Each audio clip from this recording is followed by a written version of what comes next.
Hello and welcome to Sky Today's Let's Talk AI podcast, where you can hear from AI researchers about what's actually going on with AI and what is just clickbait headlines. We release weekly AI news coverage and also occasional interviews, such as today. I am Andrei Kornikov, a third-year PhD student at the Stanford Vision and Learning Lab and the host of this episode. In this interview episode, we'll get to hear from several of the authors of a recent survey paper, Media Messages and U.S. Public Opinion About Artificial Intelligence, which was released by the Department of Communication at the University of Delaware. First, let me introduce Professor Paul Brewer, who is the co-principal investigator on the paper. His research interests include political communication, public opinion, and science communication. And he is particularly interested in how messages in traditional news, entertainment media, and social media shape public opinion about policy issues and public perceptions of science. And in this case, presumably why he worked on artificial intelligence. He is the author of the book Value War, Public Opinion, and the Politics of Gay Rights. Then, of course, I need to introduce his co-authors on the paper, communication PhD students James Bingaman and Ashely Paintsil. James Bingaman received his MA in Mass Communication and Sports Media from Texas Tech University and his BA in Communication Studies from San Jose State University. And his research interests include sports media and communication, media effects, and strategic communication. And on to the last participant in this interview today, we have Ashely Paintsil, who, in addition to being a PhD student in communication, is also an adjunct fashion journalism professor at the University of Delaware. Her research interests include organizational communication and media psychology. Thank you so much, Paul, James, and Ashely, for making the time to be on this episode. Thank you for having us on here. We're excited to talk about our research. Yes, thank you so much. All right, great. So once again, the paper we are going to be focusing on is Media Messages and U.S. Public Opinion About Artificial Intelligence, which, of course, as the host of this podcast and also a grad student in AI, I find quite interesting to find out what the public opinion is, what people outside of research think. Now, the paper has quite a large set of survey results regarding such questions as general opinions about AI, the role of AI in society, hopes and fears about AI, who should develop and use AI, and more. So before we dive into these results and start unpacking them, I'd be actually curious to hear from each or some of you what your thoughts are on AI before doing this project, and I suppose why you think now or this year was a good time to conduct such a survey, and what was the motivation for it? Yes, this is Paul. I'll tackle that first. So I'm a little bit older than my colleagues, Ashely and James. So my memories of AI go back to movies from the late 60s, 70s. I wasn't around in the late 60s, but when I was growing up, I saw movies like 2001, A Space Odyssey, which has one of the most famous AIs in popular culture, Hal, who it doesn't work out so well in the movie. He basically has a mental breakdown and murders the crew, except for one. And then on through the 80s, the name for your podcast is very on brand for our study because Skynet from the Terminator movies is one of my earlier memories of artificial intelligence. I just watched The Matrix with my 11-year-old. It was the first time he'd seen it. We watched it this past weekend. It was not the first time I've seen it, of course. The machines from the Matrix trilogy being another one of the most famous examples of AI in popular culture. And Minority Report, the Tom Cruise movie about using artificial intelligence to predict what criminals of the future are going to do. So that's part of what motivated our project, was all these popular culture images of AI and our interest in how they might influence public opinion. But I was also intrigued by news stories from recent years about artificial intelligence, because my kind of hazy impression before I studied this was that there are a lot of stories hyping the potential dangers of artificial intelligence. And oftentimes these stories seem to include kind of eye-popping quotes from people like Stephen Hawking or Bill Gates or Elon Musk talking about how artificial intelligence is an existential threat to humanity. And a few years back, a graduate student at the University of Delaware, Lucy Obazintsev, who's also an investigator on this project, did a master's thesis where she looked at news coverage of artificial intelligence and kind of dug beneath these headlines and found that beneath the hype, the real picture of AI was a lot more complicated. And even if you look at some of those quotes from Hawking and Gates and Musk, they got a lot of attention. What they were actually saying about artificial intelligence was sometimes considerably more complex than the news coverage portrayed it as being. Even a few years back, there was an episode of Last Week Tonight with John Oliver where he talked to Hawking. And of course, they got into the inevitable, will artificial intelligence take over the world and eliminate humanity someday? So that's been a topic that's been kicking around in my mind for a while. Why study it now? Well, partly artificial intelligence is increasingly widespread in society, including in people's everyday lives. With technology like Amazon's Alexa and Siri. And also if you look at the headlines, there's some big picture issues going on in American society today that touch on topics concerning AI. For example, there's a lot of concern about police and racism in policing right now. And so in 2020, companies that have been developing applications of artificial intelligence, such as facial recognition software, have sometimes responded to this controversy by saying, well, maybe we're going to take a step back from selling some of this technology to law enforcement agencies across the country. So these are some of the things that prompted my interest in the topic and the timing of the study as well. I see. Yeah. And I think that explanation of a motivation of there being a lot of media portrayals and maybe the portrayals being not necessarily close to what AI is in actuality, that actually is a motivation for this podcast and Skynet Today more broadly, is to try to go beyond some of the headlines and to give a more informed take from a researcher perspective on what's actually worth paying attention to, what is actually interesting and what isn't. So it makes a lot of sense to me for sure. Ashely or James, do you have any thoughts on sort of what your perceptions of AI were before the project or what motivated you to take part? Yeah. So my dad's a scientist. So growing up in my household, always sort of this push for science and technology. And he always had the newest and greatest software programs for his work. So I think for me, I just had this intrigue about science and technology. And that kind of transformed into, reading Wired and TechCrunch and trying to keep up with the latest gadgets. And it's hard not to see the influence of AI in today's technology. So and as soon as Dr. Brewer let me know about this project, I'm like, I have to get on this. This is exciting stuff. And I had, kept track of some of the developments in AI. So that was what really did it for me. Yeah. And for me, before I joined the PhD program, I was actually a reporter at a fashion business publication called FashionVest. And we covered technology and investment news in the fashion industry. So I would have to read publications like Wired and TechCrunch every day to see what the investment news was. And I was seeing a lot of investments in companies that were producing chatbots for, shopping websites like Macy's or Forever 21. And that's kind of, my background in that. So when I heard about this, I was super intrigued and it was super fun, to be a part of this project. Cool. Yeah, makes a lot of sense. So again, before diving into results, I want to quickly ask you, can you describe sort of how the survey came together? How did you decide upon the questions that would be in it? Who were the survey participants?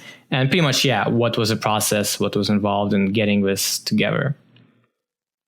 One of the things we did before we designed our own study, and James and Ashely did a lot of the work and thinking on this, was looking at what other survey organizations have asked about AI. So there have been a few, not a lot, but a few kind of high-profile, well-done national surveys or international surveys on artificial intelligence by organizations such as Ipsos and Gallup. And generally the picture that they've presented is that the public has kind of some mixed feelings about artificial intelligence, concerns, but also seeing some of the potential benefits of it. By and large, what these studies haven't done, however, has looked at how media and technology use might help explain why members of the public hold the attitudes they do. And that's really what we were trying to add here, is asking questions about people's media use and media habits and technology use and technology exposure, and seeing if those are linked to what people think about artificial intelligence. So once we came up with the questions that we were interested in, we worked with one of the most prestigious survey organizations in the United States, which is the National Opinion Research Center, affiliated with the University of Chicago. And they have an online panel, the Amerispeak panel, which is a nationally representative sample of Americans who participate in online surveys. So almost 2,000 members of this panel took part in our study, and the results are weighted so that they're representative of the U.S. population. In other words, the results that we're talking about, they're only from 2,000 Americans, but they're weighted, and the survey is done through random sampling, so that they should reflect what the population as a whole believes about this. I see. Very interesting. And Ashely or James, do you want to maybe chime in on your part in the report? And I suppose what your work involved and any other interesting bits on what was necessary to get this finished? Yeah, so a big part of the survey, we also embedded an experiment in it.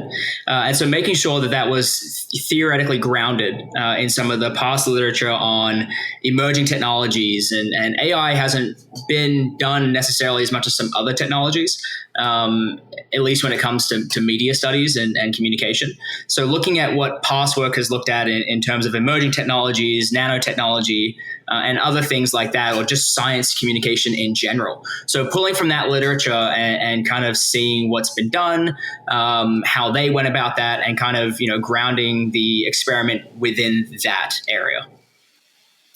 I have nothing to add to that. Great. Yeah, interesting. Very interesting. Thank you for that overview of how this came together. So let's maybe go ahead and dive into the actual contents of the survey. As I said at the beginning, it has a lot of results. It has, if you look at the actual PDF, there's dozens of pages with various interesting bits.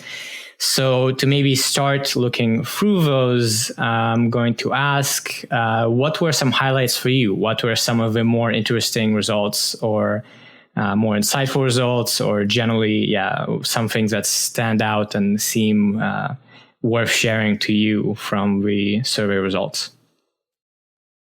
Well, maybe it's best to start with a big picture view of what the American public thinks about AI.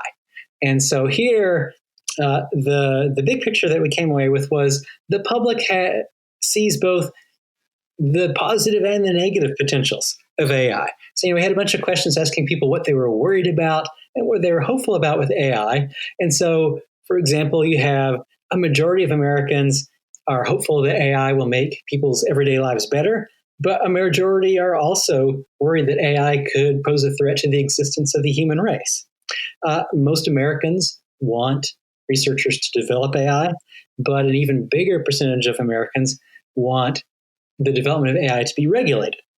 And there are some interesting contradictions here. And if you study public opinion long enough, you'll get very used to the idea that members of the public can have seemingly contradictory ideas, and that doesn't really bother them too much. For example, most Americans want to regulate AI, but most Americans don't trust the federal government to manage the development of AI. And you might think, well, for some people, they're holding some potentially contradictory views there. But again, that's pretty common in public opinion.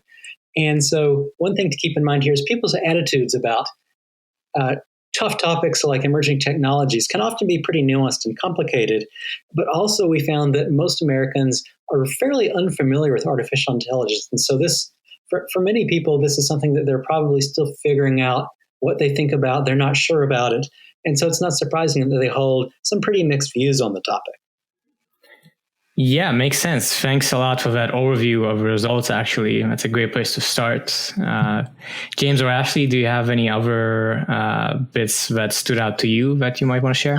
Yeah, so I think for me, the most insightful results were when we looked at the open-ended responses that we did. And we saw that, a majority of people responded to the question of, the first thing that comes to mind when they think of AI as robots, computers, and technology. And so obviously, I think that comes from the fact that that's how the media portrays it. But we obviously know AI is so much more than that. Yeah, and just jumping off that, I think what's interesting is you see this sort of trend across all the open-ended questions, or at least a lot of the open-ended questions, in that, whether they're talking about risk or science fiction, it kind of comes back to the idea of robots and these figures that you see from the media. So I know that the majority of those that brought up movies or television or some sort of science fiction mentioned the Terminator or Skynet. And then you see with risk, the most common risk was that there was going to be the robots taking over the world. And so that's really kind of rooted in those science fiction depictions of AI, which I found quite interesting. So the open-ended responses gave us a kind of good look at, what is top of mind to people. And regardless of what category it fell in, it kind of seemed to fall back on some sort of robot or robotics. Yeah, that's a great point to make. I think it's maybe not surprising, but it's good, of course, to know that this is actually the case, that people still maybe base their view of AI less on what is AI in the real world and more on what has been done in the media. On that note, maybe we can talk a bit about, I believe you had in a survey some results highlighting people's opinions or perceptions of AI based on what media they consumed, what TV shows, or if they read sci-fi or so on. So curious to hear your thoughts on those results and what came out there. Yeah, kind of the big story there is that people who follow technology more and know more about technology, or people who are interested in science and technology, whether it's fictional or news, they tend to hold more favorable attitudes about things like developing AI and funding public research on artificial intelligence. So, for example, people who follow news about technology are more likely to favor those things than people who don't. People who watch science fiction shows and movies are more favorable toward AI than people who don't. And people who have personal assistants that rely on AI, like Siri and Alexa, are also more favorable toward AI. And there's also an education gap. The more educated people are, generally, the more favorable they are towards artificial intelligence. And one of the things that this suggests to me is there's a potential for education and information and media messages to shape public support for or opposition to artificial intelligence. So what people think about AI 10, 20 years down the road is going to depend a lot on the information that they get about the technology.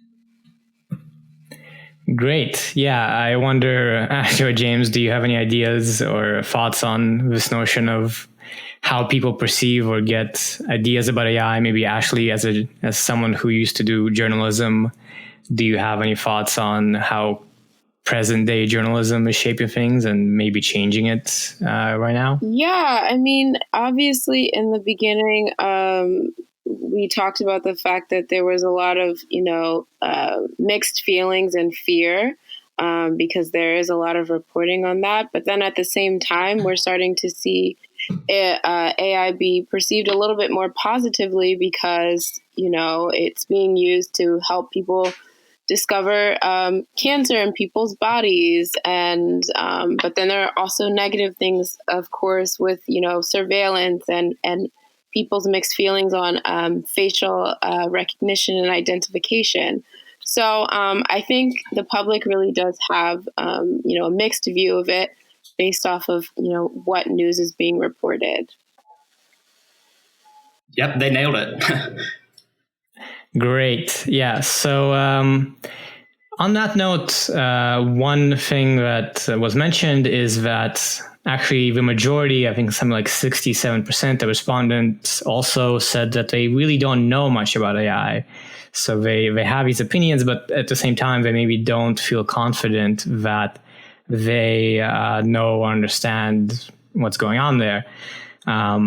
So it's interesting to me the interaction between that result and the idea that people who interact with Siri or other AI technologies or follow tech news also have different views of AI. Do you think that as more people interact with things like Siri or see news articles about present day applications of AI, people will sort of naturally feel like they understand the AI better and know what it is, and maybe stop thinking of it as Skynet or robots, but start thinking about it more like Siri or Google Translate? Or is there too much sort of science fiction media for this notion of AI to go away? And maybe it'll take more kind of education, more active efforts to change that gap.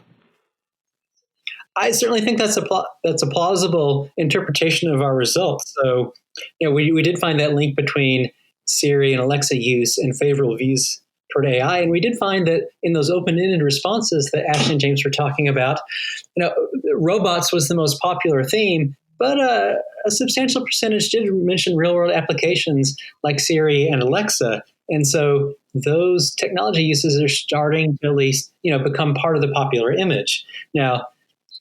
So there are two things that could make a difference here. One is, to the extent that more and more people use these technologies, they may become more favorable toward AI. Of course, for them to make that connection, they have to perceive that these technologies are AI and connect AI to those sorts of technologies and not, scary robots. Another thing that we found, and James mentioned the experiment earlier, we tried to capture some of these message effects. One of the key concepts in science communication is framing. So a frame is simply one way of interpreting a story or an event or a topic. So one common frame in news coverage of technology, and not just for AI, but other forms of technology like biotechnology and nanotechnology, is a social progress frame. This new technology is a tool that's going to do all of these great things for society. Another frame with very different implications for how to interpret the technology is a Pandora's box, that this is something that we're going to do and it's going to get out of control and it's going to cause all of these problems. It's a runaway train. It's Frankenstein's monster. And so one of the things we did in our study was we gave different respondents different frames for artificial intelligence, and whether the respondents got a social progress frame or a Pandora's box frame did influence how supportive they were of AI. The people who got that this is a helpful tool message were more favorable toward AI than people who got the this is going to cause lots of problems message. We also tried to capture how images made a difference. So some people got an image of the Siri logo and an Amazon dot, and other people got pictures of kind of cute helper robots helping like a patient in a hospital or carrying drinks around at a reception. And then another group got your classic scary movie AI images, the Skynet logo, a Terminator, and Ultron from the Avengers Age of Ultron movie in the Marvel Cinematic Universe franchise. And those images didn't make a difference by themselves, but when they were paired with frames that resonated with them, so the Pandora's box frame plus the scary movie AI's frame, or the benign, mundane Alexa and Siri plus the social progress frame. This is the combination of images and frames that also influence people's opinions about artificial intelligence. Yeah, very interesting. I think, James, you mentioned you took a look into how to set up this experiment. And it seemed like you were involved with that. So I wonder if you have any more details on maybe interesting ways this experiment ran or what was involved, or in general, any extra bits to share there.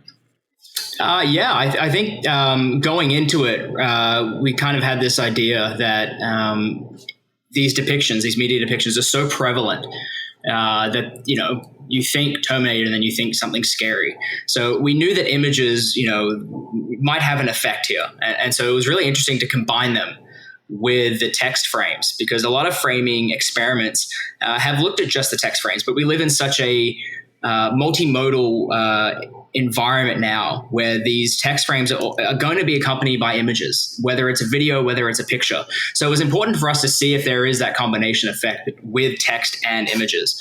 And so making sure we found images, like Dr. Brewer said, some of these benign, you wouldn't really even think sometimes that AI, and then these sort of scarier representations, negative representations, and seeing that clear effect is small but clear effect with images and text, it was a really cool finding, and it makes you kind of geek out as a communication scholar seeing that effect there. Definitely. It's very interesting to me as well, because I worked last year on a little survey, actually, informal survey, you could say, I asked fellow AI researchers what were their tips for journalists for covering AI and sort of what were things they wish the media could do differently. And one of the most common responses, perhaps unsurprisingly, but related to this, is don't use images of a Terminator in your AI stories, right? Don't have the headline image be of the Terminator, as well as a lot of more nuanced points. So related to that, maybe I can ask Ashely, as someone who worked in journalism, this is a thing that a lot of AI researchers feel. And I know, having seen a bit about how coverage happens, a lot of this has to do with sort of editorial thinking. You want the title to be interesting and clickable, and you want the headline image to be intriguing. So maybe an image of Siri along with AI doesn't seem as intriguing, or something abstract. But do you think editors and journalists will sort of move away from these more sensationalized images, from these images that are not really real world AI? Or is there just too much connection there between readers' opinions, and it's kind of hard not to go to those images? I think, as, more technology gets developed, and as more people associate AI with things like, Siri, Alexa, self-driving cars, things that are positive, you're going to start to see that more in the news. But at the end of the day, they have to get people to click on their stories. So I'm not sure people will get away from that completely, but I think we'll move a little further away from it. Yes. Yeah, good point. And I think one thing I can say is there's now more dedicated journalists to the topic, and certainly publications like Wired or New York Times have been a little more scrupulous with not going for those sensationalized images. I'm going to think a bit on where I want to go next. There's a lot of options here. Do you have any suggestions, actually? I'm going to cut this out. Yeah, I have one. So, one thing to bear in mind in thinking about the results we've been talking about is this is a snapshot at one point in time. We did this survey in March 2020. And one of the things we think our findings suggested, there's a lot of room for opinion here to change, because so many people say that they're unfamiliar with it and have conflicting views about it. A sneak preview of where things are going, we're actually going back into the field next month and re-interviewing more than 1,000 of the respondents that we interviewed back in March to see if anybody changed their mind, and to see what kinds of people change their minds. What kind of psychological processes could be going on to explain how attitudes change about artificial intelligence. Given the controversies about facial recognition, we're also adding a new experiment where we ask people about applications of facial recognition in things like monitoring protests or trying to identify suspected criminals. And not just asking their opinions about that, but doing another one of these image experiments where we show a face with, your kind of stereotypical biometric lines and dots on it. And we're going to manipulate those images so that sometimes the person's face being shown is African American, sometimes they're white, sometimes it's a man, sometimes it's a woman. So do those images influence what people think about the uses of facial recognition technology in an AI context? Because that's been a big controversy unfolding over 2020. I see. Very interesting. Yeah, because we do cover kind of weekly AI news as well on the podcast, and definitely facial recognition has been popping up consistently, very frequently. A lot of news going on, so it's a real great moment to look into it. I know also that some of the results in the survey had to do with using AI for medicine. Are you thinking to ask at all about COVID? I think this was conducted in early March, so I wonder if you think that will affect any changes as well. Yeah, so we're asking that question again. So with the most, in addition to asking people in general what they thought about AI, we did ask some questions about specific uses of AI. And back in March, using AI to help diagnose diseases was pretty clearly the most popular application of AI, more so than using it for things like drones. People were pretty down on self-driving cars. That was the least popular application. Given what's happened over the past half year, it'll be interesting to see if that use is even more popular. And also interesting, going back to the facial recognition issue, whether people's views have changed. One question we asked is, how worried are you that facial recognition will discriminate based on race or sex? And people weren't as worried about that as some other things to do with AI. Have people become more worried about that given the publicity on the topic? That's one of the things we're curious to go back and see whether public opinion has changed. Very cool. James or Ashely, do you have any thoughts on what are you curious to see going forward if you're going to be involved in these follow-up surveys? Yeah, definitely. I'm this whole project from start and so when we started with looking at what was existing out there and kind of getting a chance to get on this project, I'm excited to see it transform. And we kind of looked at the stories going on at the time, right? So we were putting this report together and, inundated with these articles, Washington Post, New York Times, talking about surveillance and policing with facial recognition. And so that idea kind of spurred this new line. So it was a real time, like looking at the news, seeing what's going on. And that's one of the exciting things about being a social scientist is kind of looking at, as Dr. Brewer said, that snapshot in time, right? It's March 2020, but as it goes on, as we're putting the report together, things have changed. And so that's what I'm excited to look at is how much have things changed. And that's just a direct response to us just kind of letting that happen and keeping our eye on the news, keeping our eye on what's going on, and then hoping to jump on it and see if we can get some of these responses. Yeah, I'd have to agree. It'll be interesting to see, how people's opinions change or how people still hold their view of AI because, people's opinions can be pretty sedentary on certain things. But obviously, as more news coverage happens and more events concerning AI happen, there will be room, I guess, to grow or open up their minds about what they believe and think about AI. So it'll be super interesting to see what we come up with. One other thing I'd like to add is that all of the results that we're describing and talking about now, they're in a report that's publicly available. So if it's possible for you to place in the podcast notes a link to that, we'd be happy for any readers to go and take a look at it themselves and see the questions that we asked. We have some nice colorful charts illustrating some of the results. So that's all out there for and available to the public. Certainly we'll place that link. I actually have been looking at the PDF myself, and I can say to our listeners that you really do not need to be a researcher or a grad student to read this. It's very approachable and very easy to understand and quite interesting, I think. There's a lot of details here that, of course, we don't have time to touch on. But if this is an interesting topic to you, how people perceive AI, definitely take a look through our description, or you can just Google media messages and U.S. public opinion about artificial intelligence and find it.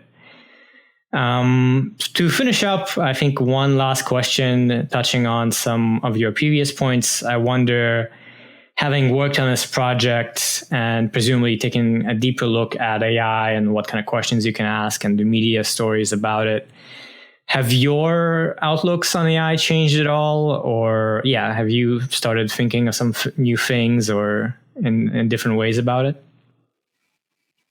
I would say certainly I feel by looking at coverage, certainly hasn't made me an expert on AI. I don't know about James or Ashely, but I wouldn't represent myself as I know a lot about AI. I'm more comfortable saying I know about what the public thinks about AI. But just studying it, it has made me more aware of the ways that journalism and other media work is pretty inevitably going to distort the ways that technology gets presented. I know that in practice in other areas, but it's very interesting to watch it play out in this area I hadn't looked at before. Things like the push for sensationalism, for drama, for novelty. And so, even looking at the broader context for some of the most high profile warnings about the dangers of AI in these things from people like Hawking and Gates and Musk, and seeing how those are used to create one frame for AI, when if you look at what AI researchers are saying themselves, you get a very different picture of the technology. So, as I was doing the study and thinking about it, and kind of, the uses of AI, I was starting to see how this can be applicable to other industries as well, because, AI touches a range of many different industries. And as I've been having conversations, we're seeing it grow more, in particular in the fashion industry. People are using it to, predict what people want to wear and what production should look like for a particular garment. So I was starting to think about how this could be applied to the supply chain and that type of thing. Yeah, I think for me, doing this and becoming more aware of what's out there with regard to AI, I got into the weeds a little bit kind of on my own reading about the uncanny valley, and this notion that, robots looking more humanoid, human-like, and they're appealing, but only up to a certain point, and then it becomes sort of strange. And I got lost in the weeds a little bit on the uncanny valley, and I think that's just because seeing how AI has changed and seeing these responses and seeing this sort of robot connection, I just kind of read a little bit about that. So that's what piques my interest, is sort of how close are we going to get to that? And those applications of the human-like robots or the helpers and things like that. So that for me is what piqued my interest. Got it. Yeah, very interesting to hear. So I think with that, we'll go ahead and close out. Thanks again to Professor Paul Brewer and his PhD student co-authors James Bingaman and Ashely Paintsil for being on this episode. Again, we have been talking about the survey paper Media Messages and U.S. Public Opinion about Artificial Intelligence, which I would recommend you and check out yourself. Thank you so much for listening to this episode of Skynet Today's Let's Talk AI podcast. You can find articles on similar topics to today's and subscribe to our weekly newsletter with similar ones at skynettoday.com. Subscribe to us wherever you get your podcasts, and don't forget to leave us a rating if you like the show. And be sure to tune in to our future episodes.